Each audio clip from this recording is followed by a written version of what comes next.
አሰላሙ አለይኩም ወረህመቱላሂ ወበረካቱ። የዛሬው ሰበር ዜና ይዤላችሁ ቀርብ ያለው ዛሬ በዋነኝነት የምንመለከተው ርዕስ በሞላው ማህበረሰብ ላይ እየተዟዟረ ያለው በሶሻል ሚዲያ የሀበሻ እርስ በርስ መገዳደል ጭካኔ ዘንድ ከየት እንደመጣ በሰፊው የምናይበት ይሆናል።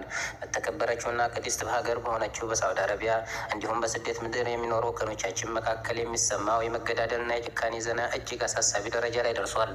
በዛሬ ዘገባችን ምን ያህል መጨካከንን፣ ለምሳሌ የሰው ልጅ ህይወት እንደ ዋዛ ይጠፋል የሚሉ ጥያቄዎች በስፋት እንፈትሻለን።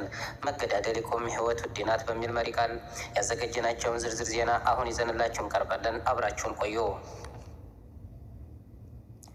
የሀበሻ እርስ በርስ መገዳደል ይቁም፣ በስደት ምድር የሚሰማው የህሊና ጥሪ። በስደት ሀገር በባዕድ ምድር ጥቃትና መከራ ሸሽተው የወጡ ወገኖቻችን ዛሬ በገዛ እጃቸው እርስ በርስ ሲጠፋፉና የደም ማህበር ሲመሰርቱ ማየት የብዙዎች ልብ እየደማ ይገኛል።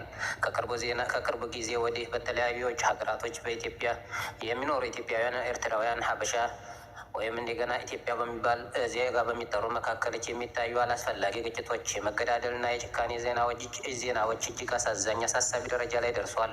በስደት ምድር የሚገዳደሉ መንስኤዎች የመገዳደል መንስኤዎች በውጭ ሀገር የሚኖሩ ወገኖቻችን ወደዚህ ከባድ ጥፋት ከሚገፋፋቸው ዋና ዋና ምክንያቶች መካከል የፖለቲካ የብሔር ልዩነት፣ በሀገራችን ውስጥ ያሉ ፖለቲከኞች የብሔር ክፍፍሎች ወደ ስደት ሀገር ይዞ በመውጣት በመካከላቸው የጥላቻና የጥፋት መንፈስ እንዲነግስ ማድረግ፣ የአእምሮ ጫናና ጭንቀት፣ የስደት ህይወት የሚያመጣው የስራ የህጋዊነት የብቸኝነት ጫና ሰዎችን ለከፍተኛ ውጥረት በመዳረጉ፣ ለድንገተኛ ንዴትና ግንፍልተኝነት መጋለጡ፣ የአልኮልና የእጽ ተጽዕኖ፣ በእያንዳንዱ አካባቢዎች የሚደረጉ የስኳርና የእጽ አጠቃቀሞች የሰዎች አእምሮ በማሳት በቀላሉ ወደ ከባድ ወንጀልና ግድያ መምራታቸው፣ የመቻቻልና የውይይት ባህል ማነስ፣ ጥቃትና የገንዘብ የግል ውዝግቦችን በውይይት ከመፍታት ይልቅ በኃይልና በበቀል ለመጨረስ መሞከር ውጤቱና የሚያስከትለው አደጋ እርስ በርስ መገዳደል። ይህ እርስ በርስ መገዳደል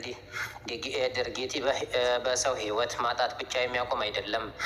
በስደት ሀገር የሀበሻ መልካም ስነ ምግባርና ስነ ልቦና ወይም ስነ ክብር የሚያጎድፍ፣ በሀገሪቱ ህዝብና በህግ ፊት ታማኝነት የሚያሳጣ እንዲሁም ቤተሰቦቻችን ለዘላቂ ሀዘን እድገት የሚያደርግ የጥፋት መንገድ ነው። የቀረበ ጥሪ ህይወት የአንድ ጊዜ ስጦታ ናት። የስደት ምድር ደግሞ ወጥቶ ለማደር የተሻለ ህይወት ለመገንባት እንጂ የእርስ በርስ ደም በመፋሰስ ሊሆን አይገባም።